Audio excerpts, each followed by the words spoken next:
Breaking overnight, Madison police are busy investigating an early morning shooting on the UW campus. It critically injured at least one person. We have the very latest from the scene. Plus, it's time to clean up. 2 months after record-setting flooding, the city of Madison is ready to take those sandbags off your hands. And don't call them underdogs. The Packers aren't favored to win today against the Rams, but they're promising to play some good ball.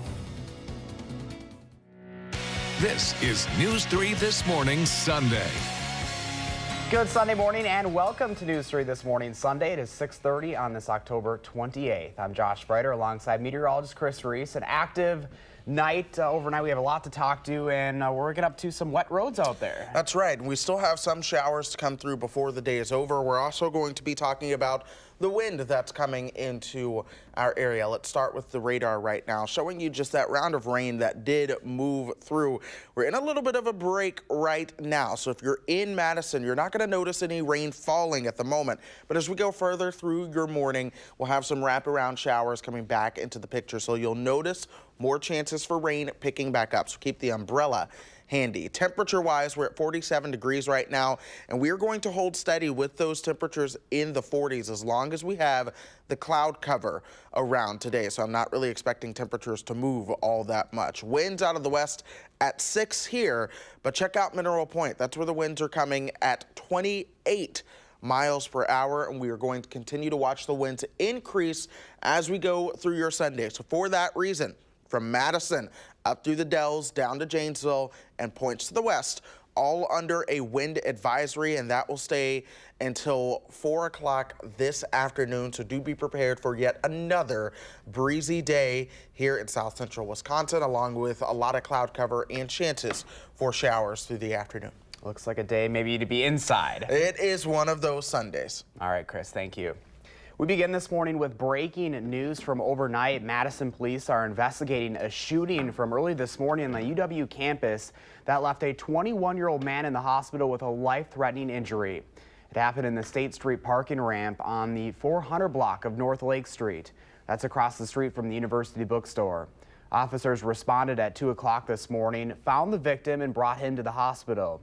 They say he has a life-threatening gunshot wound to the torso. The Madison Police Department's crimes unit is now leading the investigation. Detectives say they do not believe this was a random act of gun violence.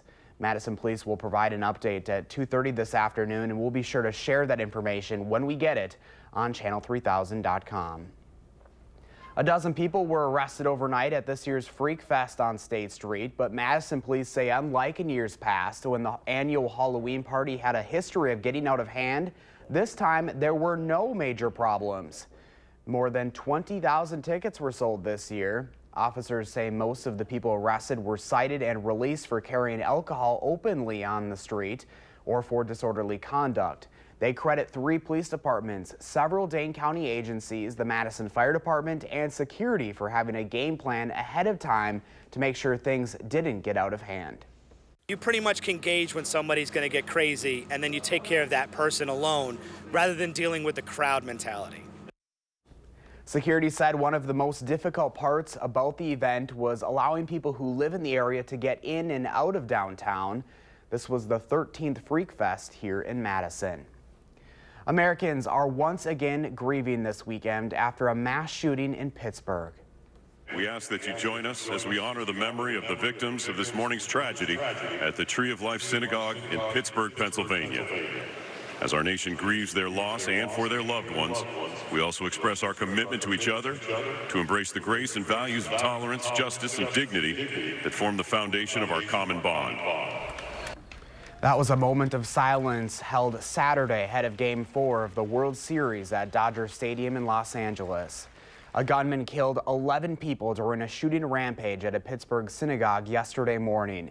He is now charged with 29 federal crimes, including weapons offenses and hate crimes. Hillary Lane has the very latest this morning. Police say 46-year-old Robert Bowers walked into the Tree of Life Synagogue in Pittsburgh Saturday morning, yelling anti-Semitic slurs and shooting at worshipers while 3 separate services were going on. We're under fire. He's got an automatic weapon. He's firing out of the front of the synagogue. The attack went on for about 20 minutes. At least 11 people were killed and 6 others injured. The FBI is treating the shootings as a hate crime. Members of the Tree of Life Synagogue, conducting a peaceful service in their place of worship, were brutally murdered by a gunman targeting them simply because of their faith. Investigators say Bowers was armed with a rifle and 3 handguns. He exchanged gunfire with police before he was subdued and taken to the hospital. It's a very horrific crime scene. It's one of the worst that I've seen. A former rabbi at the synagogue admitted he always feared something like this would happen. There's a lot of anti-Semitism out there, and there's a lot of hate out there. You can just look in the news every day, and it's sobering that it's touched our community.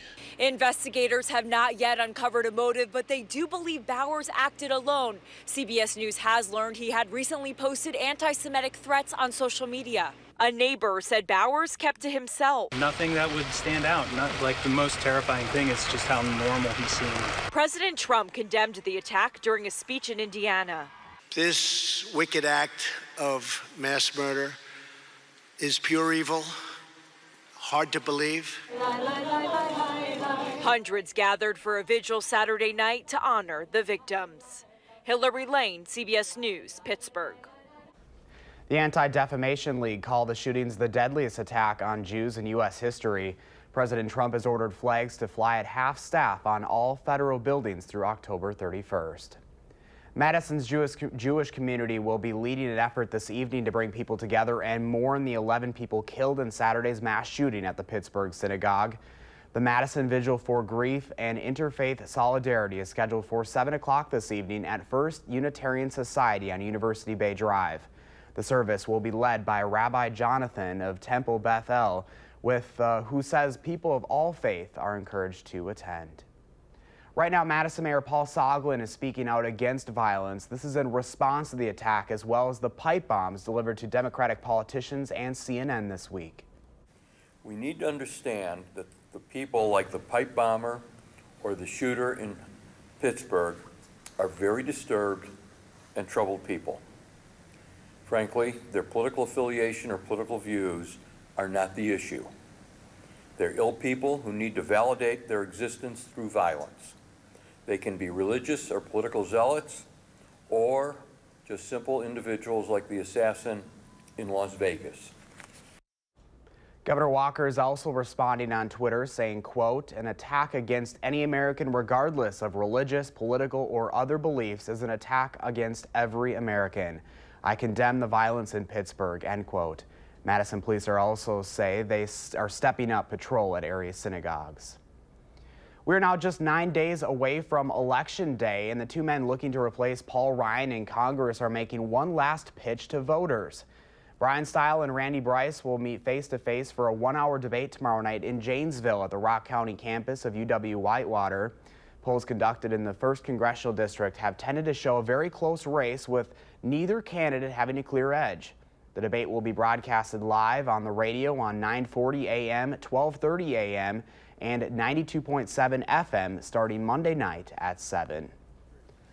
Then on Tuesday, former Vice President Joe Biden will stop in Madison for an early vote rally at the UW. Mr. Biden will also campaign with Senator Baldwin and Evers. The rally aims at encouraging Wisconsinites to cast early votes ahead of the November 6th election.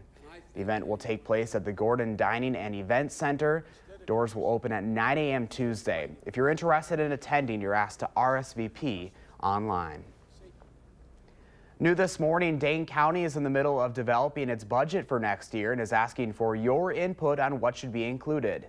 The county's Personnel and Finance Committee is meeting Monday and Tuesday night to go over amendments for the 2019 proposed budget. While members of other subcommittees will be presenting their amendments, members of the public are also invited to attend and testify on the behalf of some of those proposals. The meeting is at the City County building. Finalized amendments will be up for discussion at the full county board meeting on November 12th. Looking ahead, curbside sandbag collection starts this week in Madison. The bags were used to help people protect their homes and businesses following this year's historic flooding this summer. People can also store the bags for future use, reuse the sand, haul the sandbags to a sand site, or put them on the curb for collection tomorrow. Around 200,000 sandbags were filled in the Madison area this summer.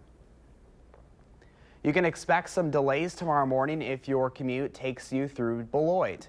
Traffic on East Grand Avenue will be down to one lane tomorrow morning in both directions. That's just north of Highway 51. Utility crews are starting work on a sewer line near the Pleasant Street intersection. That's near the Hedrick Center for the Arts. The lane closures are expected to last for the next 2 weeks. After a bye week, the Packers will take the field this afternoon in sunny LA, facing the undefeated Rams. The Packers are 9.5-point underdogs. That's the largest point spread they've faced since Aaron Rodgers became the starting quarterback 10 years ago. Despite that, though, Coach Mike McCarthy says he hasn't brought up the fact of being underdogs to his team. The Rams are the only undefeated team left in the league right now and have outscored opponents by nearly 110 points so far this season. Kickoff is set for 3:25 at the LA Coliseum. Come this winter, people living on Madison's west side could soon have a new place to spend their weekend. A new ice skating rink could be coming to that part of town. There are already 12 rinks across the city, but people in the Sunset Village neighborhood say they want their own. They're even willing to run it themselves. They have a new agreement with the city's Parks Department to put a new rink at Sunset Park, not far from the corner of Mineral Point Road and Midvale Boulevard. Volunteers would be in charge of building and maintaining that rink and also taking it down at the end of the season. They'll be in charge of fundraising to pay for it. A Dane County ski area is looking to get a $500,000 upgrade, but some neighbors aren't thrilled about the new lighting that would come with it. Tyrrell Basin's new owner, Nathan McCree, is looking to install a 500,000 tubing hill on vacant property in the town of Vermont. He says that new feature would bring in more revenue and more accessibility for Tyrrell. Some residents don't approve of the conditional use permit because it would mean increased light pollution in the area. At a public hearing this week, Dane County leaders postponed a vote on that permit until next month.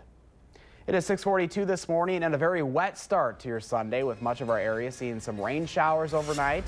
Here's a live look outside right now. Chris is tracking the chances for more rain today and into the work week in his full first alert forecast on News 3 This Morning Sunday.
Good Sunday. We are tracking more showers along with wind returning to the picture, and those winds could be pretty strong at times. That's one of the forecast highlights as we go through today. In fact, we have a wind advisory in place. Then we'll have a calm start to the week with a slight rain chance by Tuesday, a dry Halloween, then likely what will be an unsettled finish towards next week. Let's go ahead and start with those wind advisories. They are essentially from the Twin Cities down through parts of Illinois, Indiana, and even into Kentucky. Right here in Wisconsin, the closer you are to the Mississippi River Valley, especially the southwestern tier of the state, the stronger your winds will likely be today. So from the Dells down through Madison and Janesville back to the south and west, that is where the strongest winds will be today, and that is where we do have that wind advisory that's going until 4 o'clock. Already you can see those winds are starting to pick up.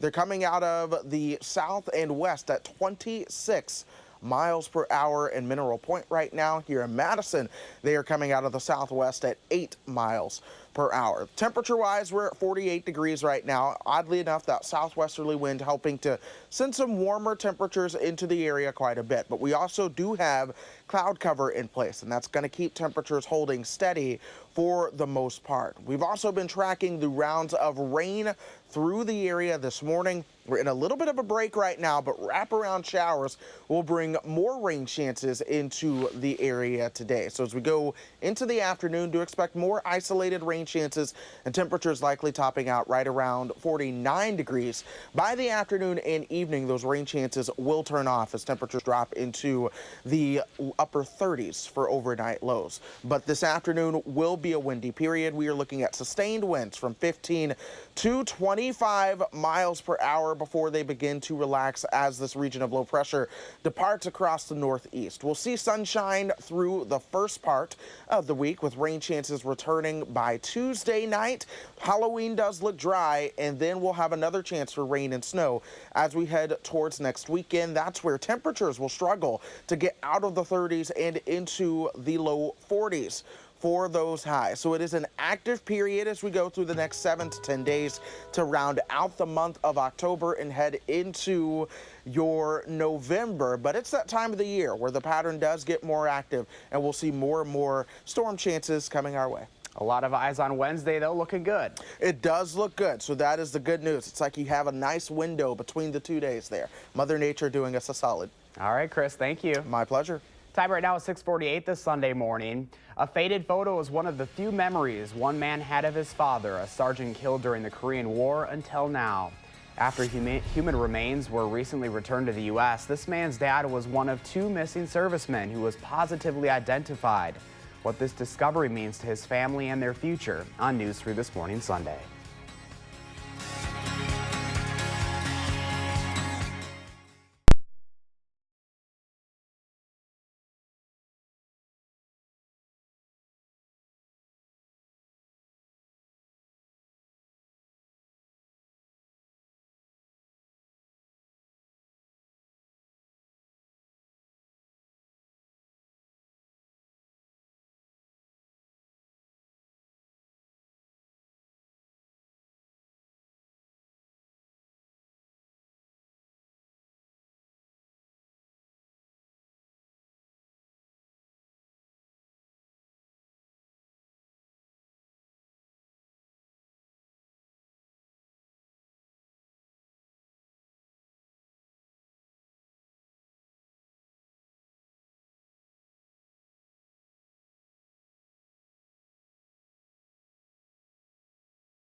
The temperature 48 degrees right now. Winds coming out of the southwest at 8 miles per hour. And we are going to see a pretty windy morning and afternoon. We'll top out right around, well, 47 to 48 degrees by about lunchtime. And temperatures really won't budge all that much. 49 by the afternoon. But winds will be coming out of the west and northwest sustained at 15 to 25 miles per hour. We could see wind gusts as high as 45 to 50 miles per hour today. Josh. Thanks, Chris. 6:52 is your time right now. A son finally fulfilled his mission to learn the fate of his father, who never returned home from the Korean War. Master Sergeant Charles McDaniel went overseas to fight nearly 70 years ago. After human remains were recently returned to the U.S., McDaniel was one of 2 missing servicemen positively identified. David Martin has the story. This faded photo is one of the few memories Charles McDaniel has of his father. He was just 3 years old when Master Sergeant Charles McDaniel went off to the Korean War and vanished without a trace. He disappeared from history. I mean, he was just gone. He wasn't dead. He wasn't a POW that was listed. He was gone. He was a medic in an Army battalion overwhelmed by Chinese troops at the Battle of Unsan in North Korea on November 2nd, 1950. They lost 600 and some people in one night. They were basically overrun. The Chinese came in around them, surrounded them, and then just overran the battalion headquarters. McDaniel's wife Gladys and their 2 sons never knew what happened to him. But when he didn't come home with prisoners of war, he was officially declared dead, a fact which slowly registered with Charles as he grew. I remember all of a sudden, as a little boy, starting to cry. I was inconsolable. He became an Army chaplain and searched military archives for his father's service records, but found no clues to his fate. Then, North Korea turned over 55 boxes of remains following the Singapore summit. 55 boxes come back, that's 1% of the missing in action. So I'm figuring, at best, there's a 1% chance that my father's remains are there. But then, as he revealed at a ceremony in Hawaii honoring the missing, he got a call from an Army official. He said, well, I have some amazing news for you. We found 1 dog tag. 1 dog tag. And it's your father's. Eaten away by rust, but still legible. It has my father's name on it, his blood type. You don't know what happened to your father exactly, but he could have been wearing that when he died. And probably was. Probably was. With the dog tag in hand, it didn't take long for the forensics lab in Hawaii to identify McDaniel's remains. So they've done DNA analysis, they've done dental analysis. Yes. So it all adds up. Here's the opinion. Establish the remains as those of Master Sergeant Charles Hobart McDaniel. Right. So that's what... That's the definitive word that they got there. Yep. Yeah. While they were in Hawaii, Charles and his younger brother Larry asked for a moment alone with their father's remains. I just put my hand on my father's skull, head, and said a little thank you prayer to God that even to have this, it's more than I ever expected, honestly. I wouldn't ever use the word lucky with your situation, but... Blessed is the word I would use. Okay. But fortunate, God's grace has somehow allowed this to happen. It is 6:55 right now. The news is back in the morning on News 3 this morning, Sunday. Your top stories are next, including a preview of today's Packers game. But first, here's a preview of what's to come this morning on an all-new For the Record. Good morning, I'm Neil Heineman. Today on For the Record, we're going to be talking about a couple of public safety issues. Mayor Paul Soglin and I will talk about what to do about juvenile crime in Madison and the many people working on this issue and the tools available for responding. Then we'll be joined by City Engineering Water Resources Specialist Phil Gabler to talk about a city initiative to reduce the amount of salt used on our streets in winter and the impact that has.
It's beginning to look a lot like Halloween right now, and this morning a safety warning from the Postal Service ahead of trick-or-treating. We'll explain coming up. This is News 3 This Morning Sunday. Good morning and welcome back to News 3 This Morning Sunday. It is 7 o'clock on this October 28th. I'm Josh Brighter. Meteorologist Chris Reese has a look at some rain chances in his forecast, but first, breaking overnight, Madison police are investigating a shooting on campus that left a 21-year-old man in the hospital with a life-threatening injury. It happened in the State Street parking ramp on the 400 block of North Lake Street. That's across the street from the University Bookstore. Officers responded around 2 o'clock this morning, found the victim, and brought him to the hospital. They say he had a life-threatening gunshot wound to the torso. The Madison Police Department's crimes unit is now leading the investigation. Detectives say they do not believe this was a random act of gun violence. Happening this week, curbside sandbag collection starts in Madison. The bags were used to help people protect their homes and businesses following this year's historic flooding this summer. People can also store the bags for future use, reuse the sand, haul the sandbags to a sand site, or put them on the curb for collection starting tomorrow. Around 200,000 sandbags were filled in the Madison area this summer. Well, after a bye week, the Packers will take the field this afternoon in sunny LA, facing the undefeated Rams. The Packers are 9.5-point underdogs. That's the largest point spread they've faced since Aaron Rodgers became the starting quarterback 10 years ago. The Rams are also the only undefeated team left in the league, outscoring opponents by nearly 110 points so far this season. Kickoff is set for 3:25 at the LA Coliseum. And looking ahead, former Vice President Joe Biden will be in Madison this Tuesday for an early vote rally at the UW. Mr. Biden will also campaign with Senator Baldwin and Evers. The rally is hoping to encourage Wisconsinites to cast early votes ahead of the November 6th election. The event will take place at the Gordon Dining and Event Center with the doors opening at 9 a.m. Tuesday. If you're interested in attending, you're asked to RSVP online. It is just about 7:02 on this rainy Sunday morning. Chris, good morning to you. Good morning, Josh. We have been tracking some of the rain around the state this morning. The heaviest has now moved towards the south and east, so that's now starting to move over parts of Lake Michigan. But we do have wraparound showers. Those are returning to the area as of now. So even though we're dry in Madison at the moment, expect this little slide batch to come on in here as we go through the next couple of hours, and that'll bring more chances for showers along with some drizzle as well. 49 degrees the temperature right now. The winds are really coming out of the south and west, and so what you're seeing is the thermometer at the airport kind of jumping under that warm wind. Outside of that, you'll see a lot of temperatures that are still very much in the 40s because we do have the cloud cover along with the sun not completely up just yet. Let's go ahead and show you some of the wind speeds. 26 miles per hour in Monroe right now, 20 degrees in Mineral Point, and those are sustained winds, so you're not even factoring in the wind gusts with that as of yet, but they could be gusting upwards of 40 to 50 miles per hour going later into the afternoon. So we have wind advisories from the Dells through Madison and Janesville, and all points to the south and west going through today. But we will be coupling that with temperatures in the upper 40s for highs and some isolated chances for sprinkles and rain showers going through the day as well. All right, Chris, thank you. It is 7:03 this morning. Student leaders and parents are planning to talk to the Madison School Board members about the plan to keep officers in the high schools. Tomorrow night, the school board plans to officially accept an ad hoc committee's recommendation to keep educational resource officers in place. They also offered 16 recommendations about officers' duties, including a clause for request for police assistance does not necessarily need to result in an arrest or citation. Students and parents with the group Freedom Inc. are planning to demand the school district get rid of EROs because of their involvement in the school-to-prison pipeline. Instead, they are asking the school board to invest in students of color through things like counselors, bus passes, and better school lunches. That meeting is Monday night at 5 in the Doyle Administration Building on West Dayton Street. Well, it is almost time to trick or treat, and the Postal Service is asking parents to keep kids close this Halloween as mail trucks will still be on the roads. USPS says they've asked their employees to be on the lookout for extra pedestrian traffic this week with Halloween around the corner and trick or treating already starting up in neighborhoods. and now they are asking parents and kids to do the same. That means being aware of surroundings, not walking in the road or medians or curbs or in driveways, and to pay close attention to cars as it gets dark out. The National Safety Council reports children are more than twice as likely to be hit by a car and killed on Halloween than any other day of the year. The post office is already thinking ahead to the holiday season, asking all of us to keep some deadlines in mind for sending gifts. If you are using ground shipping to get your gifts to a military base, you'll need your holiday packages ready to go by November 6th. That's less than 2 weeks away already. The Postal Service admits that shipping as late as December 22nd will get most of your gifts where they need to go, but you'll have to pay for priority mail. We have a full list of deadlines to mark on your calendar on channel3000.com. The annual Halloween celebration at the Henry Vilas Zoo takes place today, but there are some changes for families this year. The Halloween at the zoo will feature a bouncy house, face painting, and a costume contest, and more. What you won't find, though, is trick-or-treating. The route caused too many backups in the past. Kids can skip the work and get a 1-pound treat bag instead for $5. That event starts at 9:30 this morning and runs until 3.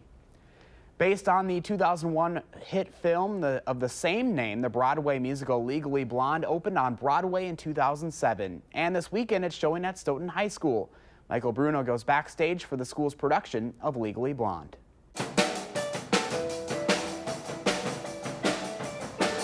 Dear L, he's a lucky guy. I'm like gonna cry. I've got tears coming out of my nose. Mad props, he's the campus catch. You're a perfect match, cause you both have such great taste in clothes. Of course he will propose.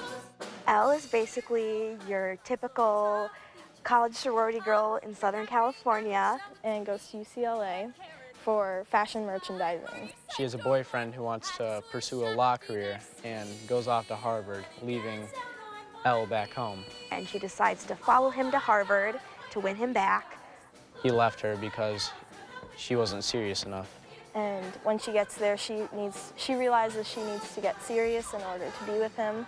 But along the way, she kind of gains knowledge about herself. That's when I come in. I am a teacher assistant at Harvard Law, and I end up helping Elle go through the progression of coming into her own person. So it's kind of her journey as she, goes to Harvard and tries to become, basically, in her mind, good enough for this guy that she wants.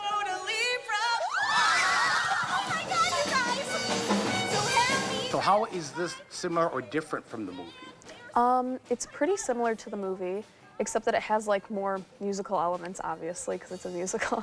And I think it just adds like a really fun touch with the music. Is this a role you've always wanted to do? Honestly, I hadn't even thought about it before I knew that we were doing Legally Blonde.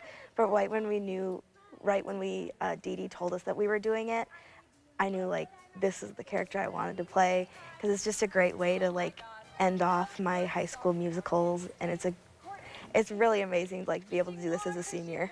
Now this is really like a heavy girls musical, right? Yeah. I mean, it really is. So what's it like being just one of the few guys that's in the show? Yeah, it's weird because there's a lot of numbers that are focused on the girls, and feel that I need to bring a strong male presence to kind of even it out.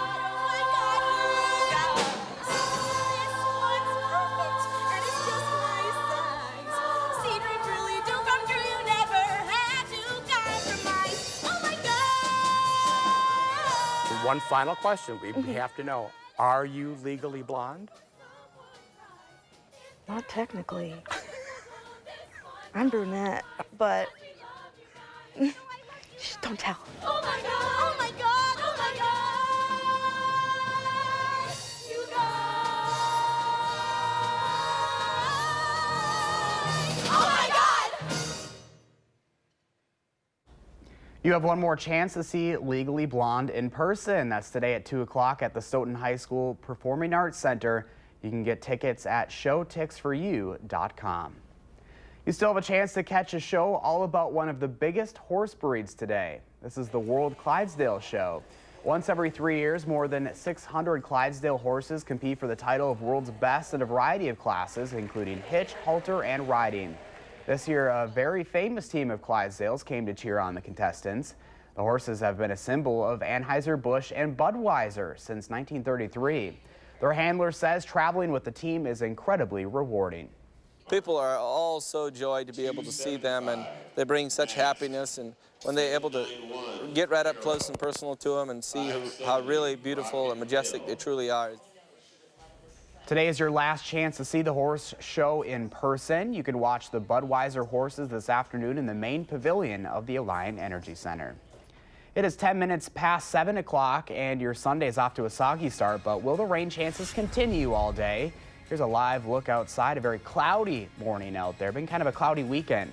Chris is in next with the full First Alert forecast when News 3 This Morning Sunday continues.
The wind is back here on the patio, or shall I say Gravo patio, as you see all those graves behind me. That was cheesy, I know, but we're tracking several different things as we go through the week ahead. One of those is a wind advisory. If you can't hear the wind out here right now, along with some chilly showers. A calm start to next week, but then a slight rain chance by Tuesday, then a dry Halloween, and then unsettled to finish next week. Starting with those wind advisories, though, they go from the Twin Cities all the way down through parts of Kentucky. And here in Madison, we'll see those wind advisories essentially from Madison and points to the south and west, especially closer to that Mississippi River Valley. That's where those winds are going to be gusting the highest today. Now, here are sustained winds right now, anywhere from about 15 to 20, upwards of 26 miles per hour just to our west. They're coming out of the southwest at 6 miles per hour here in Madison. The temperature 49 degrees with that southwest wind kind of helping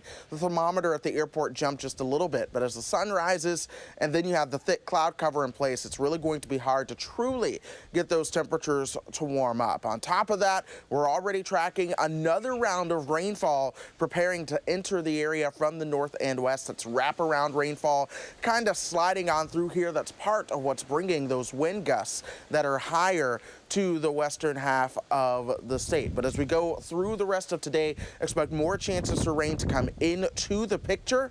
Temperatures will top out in the upper 40s for those highs. Some of us will see the low 50s. And then as we get further into the afternoon, we'll turn the rain chances off, keep the clouds around, and temperatures will remain steady into the 40s. But those winds are going to be sustained at about 15 to 20 to 25 miles per hour going through the afternoon. I personally think that this model here could be underdone on what we see in some of those wind speeds. Wind gusts could be anywhere from 40 to 50 miles per hour. Thus why we do have the wind advisory. And then we'll get those winds to relax some as we go through the overnight hours as that system departs. We'll be dry for your Monday. Some clouds will be around.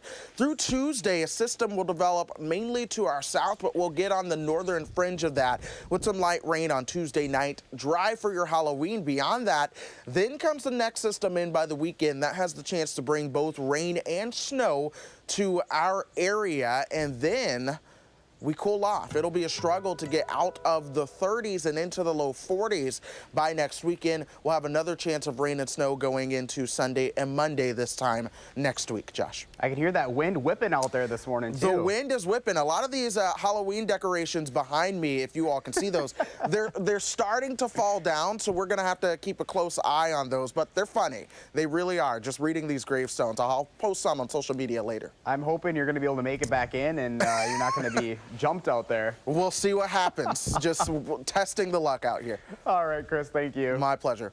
Well, we've been asking you to share your morning with us, and check out this photo. Jennifer Harris posted this on Facebook. She calls it Foggy Valley in the morning.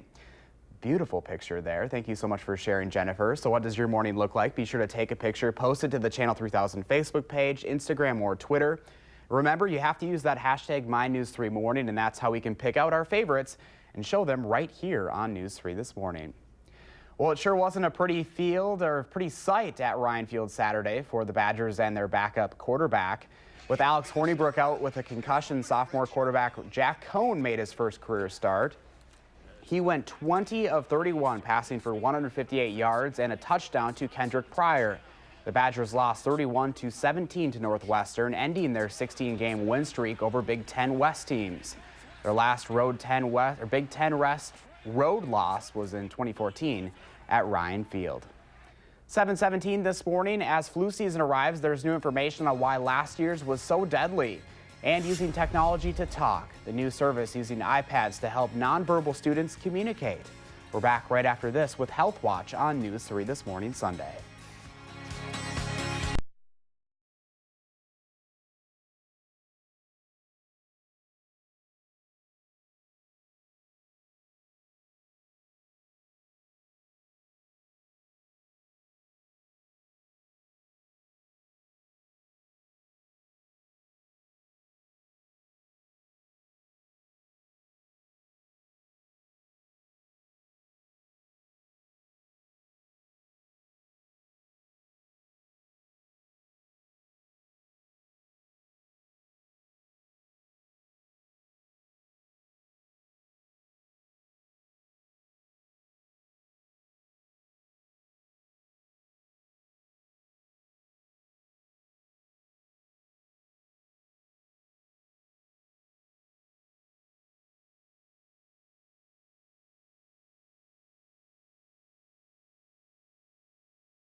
Good morning, I'm meteorologist Chris Reese. Cloudy skies out there, the temperature 49 degrees.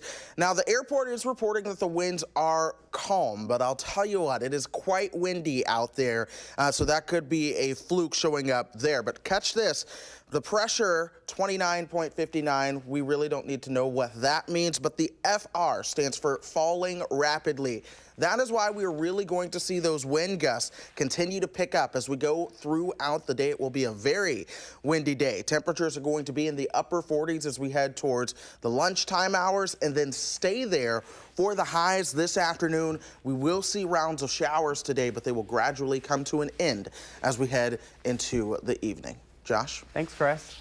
On the Health Watch this morning, the drug Narcan, which reverses opioid overdoses, could soon be available at every public library and YMCA in the country. The drug's maker says it will provide 2 doses of the nasal spray to more than 16,000 libraries and 2,700 YMCAs for free. It already offers free doses to high schools and colleges. Opioid overdoses kill an estimated 115 Americans every day. Less than 4 out of 10 adults got their flu shot in the U.S. last year, the lowest rate in 7 seasons. That's according to a new report from the CDC. Last year's flu season was the deadliest in 40 years at 80,000 deaths. Using technology to talk is a rather new concept and one eagerly adopted in a Midwestern classroom. Brett Cass explains how iPads are helping nonverbal students of all abilities communicate. It is October. Good job. In this small Muncie classroom, Miss Charles. Good afternoon. everyone has a voice. Your name is Jaden. Who am I? It sounds a bit different, but for these students, it's a special feeling. I'm Miss Rachel. Good job. Just to be heard. They're still in that stage where they hit the button over and over and over and over again because they're so excited. With 7 nonverbal students, communication in this life skills class was a challenge for teacher Rachel Principe, but it was an even bigger challenge for the students. They couldn't communicate what their needs were, so they'd get very frustrated. They would just drop to the floor, you know, and it was just really sad. They would cry a lot. So Principe had an idea to get iPads with a special app to communicate. Personalized for each student, the kids simply press buttons and let the iPad do the talking. Yes, it's really cool to see because now they're sitting, they can focus on academics and life skills, and it's awesome. Being able to communicate with other students and teachers has opened doors to the students' potential. After using the iPads, some of the students are now taking part in general education classes. It's awesome. Their faces all light up and they smile and they feel very proud. While it may have been harder to hear before, these students have always had a voice. A voice just waiting to be heard. That barrier's kind of gone now, and they're all talking together and playing. You know, it's really cool. Being hooked up to an oxygen tank during your hospital stay may do more harm than good for some patients. New research finds giving extra oxygen to hospital patients with normal oxygen levels increases their risk of death. Doctors say a more moderate approach to oxygen therapy could save lives. 3/4 of U.S. adults do not get the recommended amount of muscle strengthening exercise each week. A new study in the American Journal of Preventive Medicine also finds lifting weights and doing sit-ups just a few times a week is linked to fewer health problems like diabetes, obesity, and cancer. 7:24 this morning. Still ahead, we have the latest local reaction from synagogue leaders after Saturday's mass shooting in Pittsburgh. And we'll introduce you to this month's top-notch teacher making music and a difference in the lives of his impressionable students. Thanks for watching News 3 This Morning Sunday.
Warm up your vocal cords this morning. We're heading to Stoughton to introduce you to this month's top-notch teacher, a choir instructor who is really hitting a high note.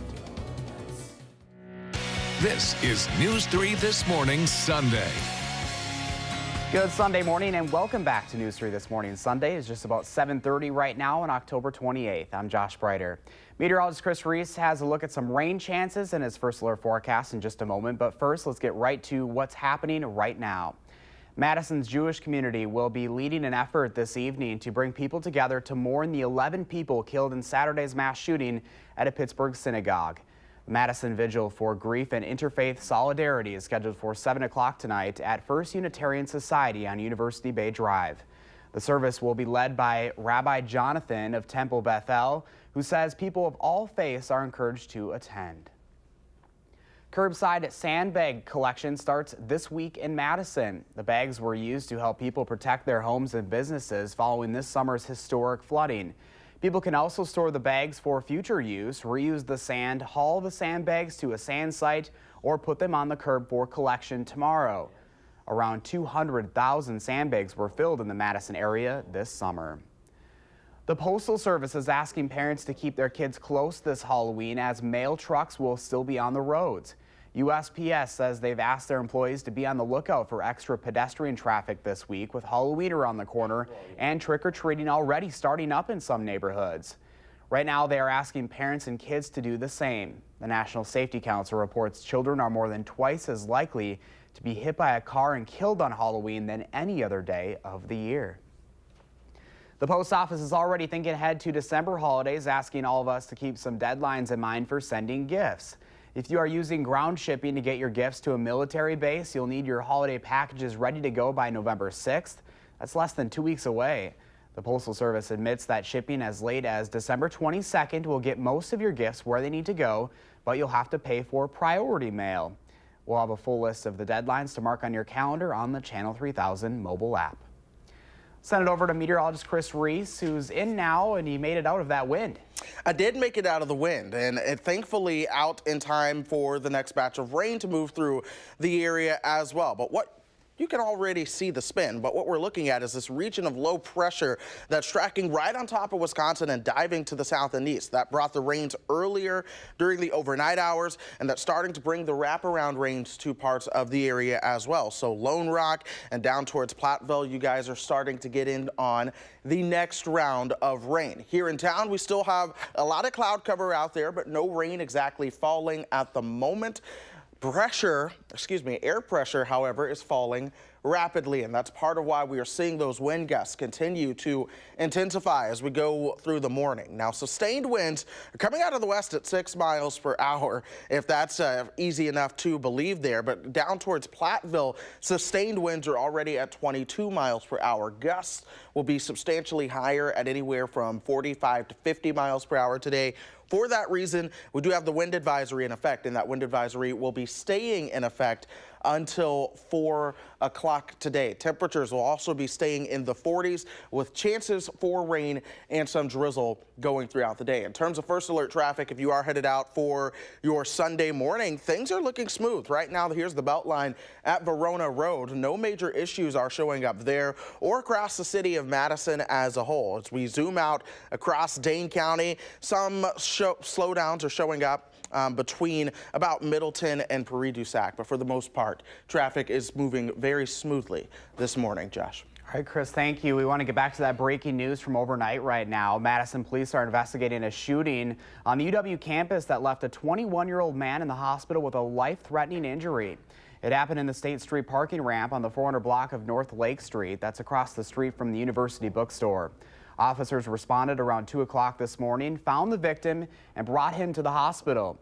They say he has a life-threatening gunshot wound to the torso. The Madison Police Department's crimes unit is now leading the investigation. Detectives say they do not believe this was a random act of gun violence.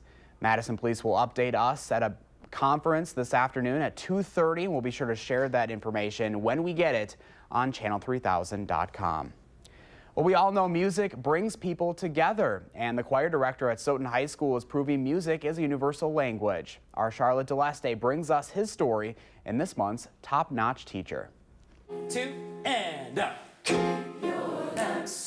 trimmed and burning. Keep your lamps trimmed. Music has been inspirational and a passion in Ryan Casey's life since the start. I had this amazing high school choir director that just, you know, it didn't matter how my day was going. If I was down in the dumps, anytime I went into that class, you know, my day was made.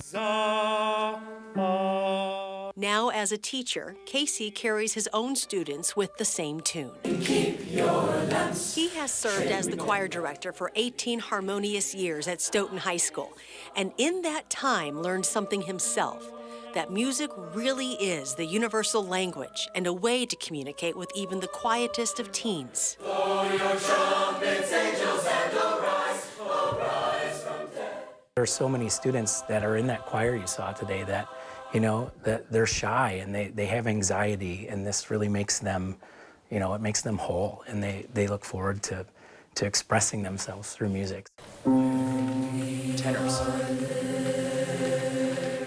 We're compassionate. We sing, we feel. We express how we're feeling. It might not be directly connected to the actual song we're singing, but what it is we're doing together. We're a team. We're breathing at the same time. We're phrasing together. We're making music. It's that team-building approach that is taking Casey and his choir to a whole new high note. In April, the Stoughton Concert Choir will perform 8 songs at the prestigious Carnegie Hall. This will be the 4th time concert choirs performed at Carnegie Hall, and our performance is on Monday, April 1st this year, so we're pretty excited. And if you had asked Casey if that achievement was his goal in high school, he would have said, of course. But now he realizes music is much more than just trying to get that perfect pitch. It's totally different now. It's the only language that everyone, even teenagers, understand, and it's communicated straight from the heart. I don't think you can find the words because it truly is a feeling. Good. If you'd like to nominate a top-notch teacher, you can do that on our website, channel3000.com. 7:35 this morning, there are more than 26 million Americans of Italian descent living here in the U.S., and October is the time to celebrate them. It's Italian Heritage Month. Whether you're Italian or not, we can all pretend this morning. Chef Joel is here this morning whipping up a delicious dish. News for This Morning Sunday will return in a moment.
We're starting to watch the next round of showers move into the area right now, especially the western part of Dane County out between Black Earth and Mount Horeb, starting to get in on the next round of some shower activity. At the airport, we are dry right now, but mostly cloudy. Keep that in mind, though, that more rain chances are on the way. The pressure also falling rapidly with the system coming into play. With that, wind speeds are upwards of, get this, 26 miles per hour in some spots. So it will be another very breezy day. We do have a wind advisory in effect for wind gusts upwards of 40 to 50 miles per hour this afternoon. Now, once we get through that, we will calm down for Monday before more rain chances move in for Tuesday, a dry Halloween, and then an unsettled finish to next week that I'll be breaking down in Maine weather coming up. Josh. All right, Chris, thank you. In 1989, George H.W. Bush declared October Italian Heritage Month, and ever since, Italian Americans have been celebrating. There are more than 26 million Americans of Italian descent living here in the U.S., but you don't have to have Italian roots to celebrate their heritage. Chef Joel is back with us once again this morning with an easy, delicious recipe anyone can make, and it's already smelling good. My tummy's already gurgling. Yeah, so. it's a nice aroma coming from the pan right there, isn't it? Yeah, so even Norwegians can make great Italian food, as hopefully we're going to show today anyway. So it's a very simple recipe. It's from Real People, Real Food from Amazon and YouTube and also Facebook. It's a channel you can actually go to, and they go into people's homes and actually interview and have people cook right on in their own home. So it's kind of cool. So it's real people as opposed to myself, who's playing a chef on TV this morning. So basically, it's ground beef, and I've got some onions. I want to show you just a couple knife skills this morning. I'm going to take an onion, top, bottom, never cut the bottom part off. Cut the top off the onion. Get rid of that. I like keeping garbage off my cutting board, so anytime I take something like that, I get rid of it. I peel it, so I end up with something that looks like this. And so I still have the root end on. I'm going to put the cutting board at the edge of the counter, make a horizontal cut or two, my hand's on top, so I don't, if the knife goes scooting through there, I don't cut my fingers. Don't be cutting red onions. And then you're going to slice down like this and go as close as you can. Now you want to mince onions and cut it really small, because I hate big chunks of onions in the meatballs. Yep. Or in meatloafs, because they oftentimes don't get totally cooked. So I've done horizontal, vertical, and I'm going to turn it. And I've got perpendicular, so you didn't know there's going to be geometry this morning. You've got fine dice. What this allows you to do is not to have to go back and chop, chop, chop, chop, chop. Makes it very easy. And it keeps the crying down. I was going to say that's my problem. Exactly. Use the top of your knife as your scraping tool, so that your knife, if you do this and wonder why your knives are dull, well, this is why your knives are dull, part of the reason. This is a garlic clove. This is a garlic head. I've had people use this as a clove of garlic in my cooking classes. This is a clove. Okay. You're going to smash it. You go ahead and stir that if you want a little bit there. That's the meatballs and just some tomato sauce. So what I did is I baked the meatballs, a little bit different than John did. He fried them. I put them on a tray and baked them in the oven and basically cooked them through so that they're totally done. And then put them in the sauce. And I'm going to mince this garlic, just cut it into small pieces. I'm going to take a little bit of salt. This happens to be kosher salt. And I'm going to take my knife tip, I'm going to squish these pieces into the cutting board, turning it into a paste, and the flavor gets everywhere. So you don't end up having chunks of garlic in your food. And this is wonderful. You can also use jarred, or you've ever purchased jarred or canned garlic. It doesn't have as much flavor, though. I love doing fresh garlic. So garlic paste should stick to your knife. All right. Then lastly, have some basil. These are huge basil leaves. Look at this. This came out of this is a product out of Milwaukee. Wonderful. Picked it up at a local grocery store. I'm going to cut these into chiffonade, which are really thin strips. I like to finish, I use dried herbs in the meatballs, and I use fresh herbs on top to kind of accentuate the flavor. So we got some pasta in this dish right here. A couple of meatballs, and so this is just a tomato sauce, your favorite, whatever you like from the store. Tomato sauce. And as you're kind of putting stuff together, if you want to kind of give yourself, if people want to reach out to you, how can they do that? Yeah, hemmachef.com is our website. Means home chef in Swedish. I've been doing a bunch of Girl Scout classes this last week, badge workshops, and I've got some other extreme of that. I'm doing some classes coming up at Smokies Supper Club, some steakhouse series, some Parmesan cheese, a little bit of basil, and you have a fork there if you want to try it. You sure can. We're going to give it a try. That producer's probably going to be mad. We're over time a little bit, but there you go. All right, awesome. That's excellent. Thank you so much for having me this morning. And I even got the Italian down instead of saying Italian. Yeah, I know. All right, we're going to finish chewing, though, before I start talking. So again, hey, thanks for coming in. We appreciate it, as always. And we're going to continue our Italian coverage, whether you're voting for the Republican Party, the Democratic Party, for a third party this election day. One local restaurant wants to make sure Election Day is a pizza party. Ian's Pizza will be offering a free slice of its famous mac and cheese pizza to anyone who comes in and shows an Election Day sticker. The free pizza will be offered at Ian's on State Street and Francis Street in downtown Madison. The giveaway will go until 9 p.m. on November 6th. Well, time right now is 7:44 rather. Ghosts, princesses, and superheroes will take to the streets this Wednesday for some trick-or-treating fun. But will it be jacket-wearing Halloween? Chris has answered all parents' Halloween night forecast questions when News 3 This Morning Sunday continues.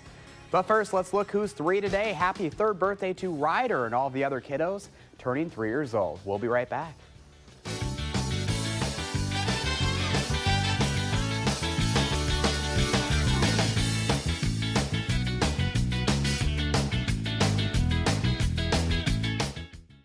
Look.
And the wind today is going to be another driving force that we will all experience out there as they will gust upwards of 40 to 50 miles per hour this afternoon. So we do have a wind advisory along with some chilly showers out there, but then we're going to be focusing on some of the other weather highlights as we go through the week as well. Let's start with those wind advisories. They start in the Twin Cities and work their way all the way down through parts of the Tennessee Valley. So there are a lot of folks getting in on a lot of wind going through today as we have a very quick system zipping through from the Dells through Madison all the way down to Janesville and points to the south and west, all under wind advisories until 4 o'clock this afternoon. Winds right now are sustained at 26 miles per hour in Monroe, 21 mile per hour sustained winds in Mineral Point. And all of this is kind of converging in on a region of low pressure that we have in north central Wisconsin as of now. But for that reason, the air pressure is falling rapidly with that low, kind of helping to push those winds into the area. Temperature-wise, we're at 49 degrees right now. all of us are seeing temperatures pretty much in the mid to upper 40s. And that next round of rain already starting to move southward into the area as well, south of Lone Rock through the western half of Dane County, starting to enter into the Madison area. And we're going to be seeing more chances for some showers to move through. None of them will be truly heavy, but nonetheless, chances for showers will come through as we go through your Sunday. Starting to end those, we get you into the afternoon and evening. Temperatures will be topping out in the upper 40s and low 50s for those highs. It's also where we're going to see our wind gusts top out as well. Sustained winds will be anywhere from about 15 to 25 miles per hour today. We'll get those to relax behind this region of low pressure into the afternoon as well. Sunshine for your Monday. That is good news. Clouds increase on Tuesday ahead of the next system. The heaviest rains will be south and east of here and push off that direction. That means we're going to be dry for your Halloween. The next system moves in Friday into Saturday. That'll bring chances for both rain and snow to our area. And then we begin to calm things down briefly for the weekend before we pick up on the next chance as we go Sunday into Monday for some rain and snow. Breezy throughout just about all of that period as well, Josh. So it's going to be a pretty active time. Here is your pet walk forecast. Isis in Monroe, I have to say, has more she's just more photogenic than I am. Okay? Look at I can't think of the her. road this weekend, the word this morning. But yeah, talk about that. Chances for rain around 3 o'clock. But wow, that's a beautiful dog picture. I feel like that wind is kind of working in the favor there. It really is. Like, you know, I almost thought of like a hair conditioner commercial watching that one. But I can never get my dog to pose for a picture like that. Work it. All right. Thanks, Chris. Stay with News 3 and Channel 3000 this weekend. On our news at 5:30 and 10 tonight, we'll have the very latest from that overnight shooting on the UW campus. But first, using her talents to help her community, a Midwestern art teacher is giving back to the men and women who helped her during her time of need. Her touching tribute when News 3 This Morning Sunday continues.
Welcome back at 7:54. We end this morning with a local art teacher giving back to the men and women who helped her during her time of need. She's using her talent to honor 3 fallen brothers. Cynthia Monroy brings us the story from Nebraska.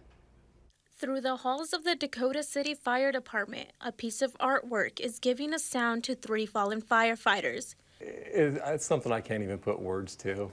It's somebody giving their time and their talent to us. For 33 years, Tracia Blum has worked in school districts, creating masterpieces and educating others in her craft. It just means a lot to me to contribute to the community.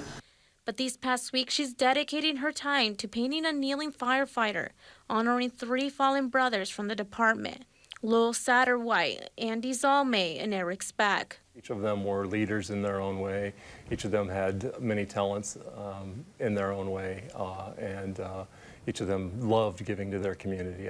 There are a lot of losses that these guys suffer, and they give up their time, and it's just unimaginable, all the things that they contribute to our community. These men were honored at the National Fallen Firefighters Memorial in Maryland, paying tribute to everything they did to keep their community safe. For all of us, it's just being able to help that one person or be there in that one person's ultimate time of need. In May of this year, a fire struck Blum's home that led firemen to respond quickly in her time of need, giving this mural a special meaning. And they saved my house because they put it out right behind my house, and any way that I could give back to them, you know, this is just a small way to give back. Dakota City has over 20 volunteer members, men and women who are bonded by a need to help others. And now they have a memorial to remember their fallen family members and others nationwide. I hope they can look at this and remember fondly their friends that lost their lives, their firefighters, and just know that somebody in the community cares about what they do. Showing how a valuable act of gratitude can keep the memory of those loved ones alive. We're used to being on the giving side of that, so receiving that just makes us feel very happy and very, very thankful. Dakota City Fire Rescue lost their 3 brothers within 17 months of each other and say they still feel their loss on every call. There will be a dedication ceremony next month once the mural is complete. Very good story there. Absolutely. Beautiful story there. Speaking of beautiful, well, that's not the weather today. We'll get that as we go into early next week, but today we are going to have chances for rain, and a lot of wind is going to come through as well. If you think back towards last weekend on Saturday when we had the mini blizzards, as everyone's been calling them, came through, well, it was very windy after that. Today is going to be another one of those kind of days, so be mindful of that. I know a lot of those Halloween decorations are up. Temperatures will top out into the upper 40s. Sunshine, though, for your Monday. So that's the day we definitely want to look at. Then rain comes in late on Tuesday, drying out for Wednesday. It's kind of a cold front pushing on through here. Then Thursday night into Friday, we'll have a mix of rain and snow before a dry Saturday. Then another system comes through. So it is a very active pattern. Mixed bag of a forecast. Yes, it is. All right, Chris, thank you. And thank you so much for joining us. We hope you have a wonderful day. We'll see you back here tomorrow morning on News 3 This Morning.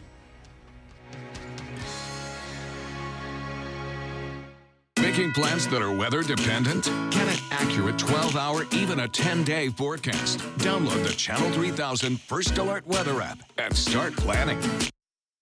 Increase.